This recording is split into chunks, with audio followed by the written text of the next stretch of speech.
Келесі тәжірибеміз ерітіндіні буландыру. Буландырғыш табақшаны штативтің сақинасына орналастырамыз. Стаканға өткен сүзіндіні буландырғыш табақшаға құйып аламыз.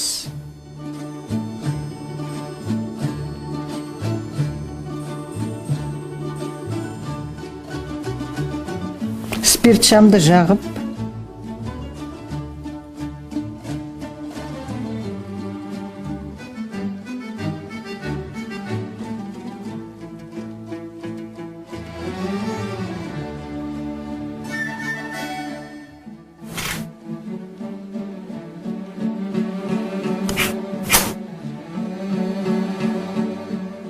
оның жалынымен табақшадағы ерітіндіні қыздырып буландырамыз.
Алынған таза тұз бен бастапқы қоспаны салыстырып, тиісті қорытынды жасау керек.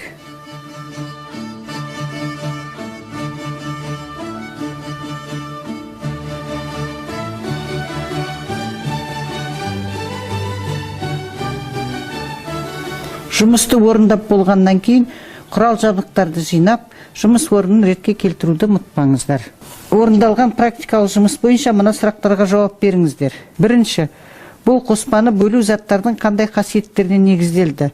Қоспаны бөлу үшін қандай құрал жабдықтарды пайдалану керек?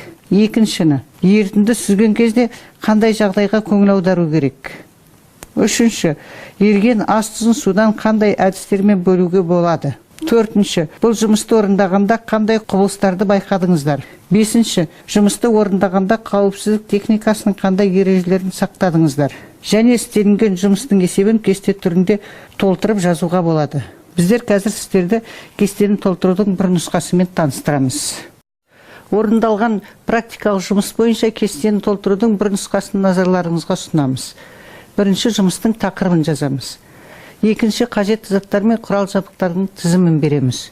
Жұмысты 3 бағанға бөліп кесте құрып безендіруге болады. Бірінші бағанда не істедік?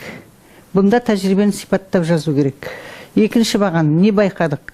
Химиялық реакциялардың белгілері, тұнба түсу, газ бөліну, түстің, иістің өзгеруі, дыбыс шығуы тағы басқалары. Және үшінші бағанға қорытынды жазылады.